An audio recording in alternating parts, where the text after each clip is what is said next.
Կարծում եմ մեր ոչ մեկը ցանկություն չհայտնել երևի ունենալու Եվ դերով տարբեր մտքեր հնչեցին, ես մի երկու խոսք ուզում էի բանակի մասին խոսեի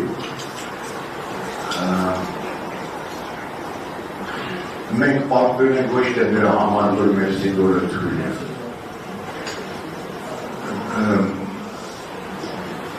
Ես քանի որ փորձից ելնելով եմ ասում, դուք եք պատասխանում, թե մեր զինվորականությունը ինչ բարձր մակարդակ ունի եւ անձնազոհության, եւ շենքի, եւ կառավարվելու Առաջի Ղարաբաղյան պատերազմի մասին բոլորը մոռացել են, որ այն ժամանակ մի քանի անգամ բնակչություն Ադրբեջանի մեծ էր, զենքերը տասնյակ անգամ ավելի շատ էին, բայց նրանք վախենում էին մեզանից։ Հիմա են վախենում։ Ավելի էս հողպես, որ չի կարողանում հանգստանալ, որտեղ ինքը մեզանից լավ գիտի ինչ է հայը։ Եթե հայերը նույնիսկ կազմակերպեն շատ արագ ժամանակ մի հատ բանակ ունենան, վերջը նայեք, մենք միշտ ասում ենք պարտություն, հենա Վարդանն որ ասեց, շատ հետաքրքիր ելույթ էր ակադեմիկով լսեցի, երկրորդ այդ օրինակը բերել եմ, մի անգամ եք բերել, երկրորդ համաշխարհային պատերազմի ժամանակ Ֆրանսիան համարվում էր աշխարհի ամենահզոր երրորդ ներկայացան տանկերի, թնդանոթների, բաների ամենահզոր պետությունն էր առաջի համաշխարհային պատերազմը հաղթած 42 օրում Գերմանիան իրաց բանակը ուղղակի ջախջախեց եւ ինքն գիտեք ինչ էր եղած երբ որ կարդում ես հուշերը այդ ժամանակվա ապրող ֆրանսիացիների Հա, իհարկե գերմանացիները շատ ավելի ճկուն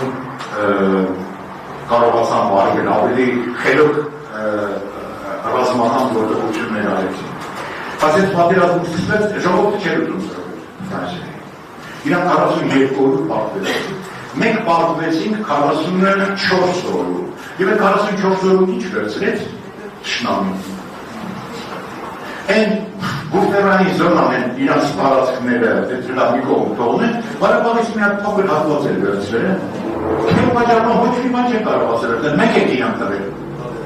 Այդ ռազմաճակատում 14 կիլոմետրանոց մի հատ գիծ էր բացվել, ու այդ վիճակներ իշխանությունների մաններ, որ եկան այդտեղից էլ արտադրելով մտան մի հատ շուշին վերցրեցին, դա ոնց որ դες ախորժել։ Իրենք ադրբեջանցիները բոլորը գիտեն, որ հայերը իրանցից շատ ավելի լավ զինվոր են։ Պատերազմի ժամանակ իհարկե զենք պետք է, իհարկե ժամանակակից զենքեր է պետք, իսկ թռչող սարքերը եւ այլն, բայց կարևոր գործոնը դա այն մարդն է, որ այդ զենքով է։ Չեմ անում, դուք կարդացել եք չեչենների հարցազրույցները առաջի պատերազմի մասին։ Բասաևն է, հա, վերստացել։ Բասաևը դա չեչեն ժողովրդի, այդ ընդդիմադիր չեչեն ժողովրդի հերոսն է։ Ու չեչենները քանի որ մահմեդական էին, իրանց հրավիրել էին ադրբեջանցիները, եկել էին Ադրբեջանը կռվել։ Եվ հետո իրա հուշերն ա գրում։ Գրում է այս ինչ զինվորներ են ադրբեջանցիները եւ հզոր զինվորներ են հայերը։ Իրանց դեմ կռվեցին թողնում, չեչենները թողնում գնում, որտեղ հայերի դեմ կռվել իրանք չեն։ Ասեն, եթե մեր մոտ լինի իսկական լավ ղեկավարություն, եթե սպառազինության որոշ հարցեր լուծվեն, մեր բանակի դեմ խաղ չկա։ Բայց ես չեմ ասում, մենք բանակ ունենանք ու գնանք գրավենք։ Եթե դու բանակ ունես ու վճռական ժողովուրդ ունես, որը իր աշխարհը պաշտպանում է, դիմացինը քեզանից 10 անգամ ուժեղ լինի, 1000 անգամ կմտածի մտնի, հարձակվի քո վրա, թե չէ։ Այսինքն ուժեղ բանակ ունենալը դա հարձակվելու համար չի, դա զսպելու համար է։ Զսպելու մի հատ ուրիշ ձև կա։ Դու պետք է կարողանաս քո տարածքում այնպիսի մագիստրալներ, կոմունիկացիաներ, տնտեսություն ստեղծես, որ բոլորին ձեռնտու լինի քո գոյությունը, եւ եթե մեկը փորձի քո վրա հարձակվել, ինքը դրանով ուժերի բալանսը կխախտի, իր օգնի մյուսներն էլ դեմ կլինեն։ Այսինքն մյուսները քեզ կպաշտպանեն, որ քո հարկին մյուսը չուժեղանա։ Այսինքն մեր հնարավորությունները բազմաթիվ են եւ շատ են, ուղղակի մարդիկ են պետք որ դա իրականացնեն եւ վճռական միասնական ժողով։ Բայց հիմա դրանով մեր քաղաքական քննարկումը ես համարեմ ավարտված, դրա հիման վրա նոր վարչությունը թող որոշումներ ընդունի, երևի մեծ մի ժողով կանենք, բանից հետո ասենք, մի ամիս հետո կատա, որովհետև ամփոփեք այս արդյունքները ու տեսնենք վարչությունը ինչ աշխատանքներ է կատարել այդ ժամանակաշրջանում։ Հիմա երկրորդ հարցը։ Երկրորդ հարցը դա կանոնադրության փոփոխությունն է։ Ուրեմն մեր կանոնադրության մեջ ապրիլի 1-ից է, նոր օրենք աշխատում։ Ապրիլի 1-ից աշխատում է Հայաստանում հիմա մի հատ նոր օրենք կուսակցությունների մասին, որտեղ որոշ բաներ փոխված են նախորդ օրենքի հետ մանցեն։ Մենք փորձել ենք իրավաբաններով և նստել ենք և բան ենք արել, ձևափոխել։ Ինձ համար դժվար ասել, ես ասել ինչն է փոխված։ Մենք կուսակցությունում ունենք խորհուրդ,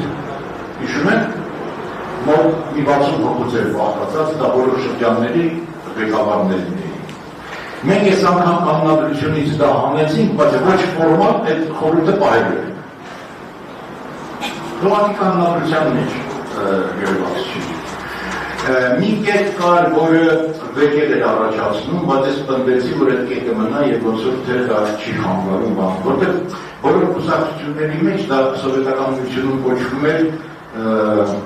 դեմոկրատический ցենտրալիզմ, ոնց որ թե որ բոլորը ժողովրդավարական ձևով հարցերը քննարկում են, բայց հարցը ընդունելուց հետո բոլորը պարտավոր են ենթարկվել։ Մեր կուսակցությունում այս բանը չկա։ Այսինքն, եթե կուսակցության անդամը համաձայն չի որոշման հետ,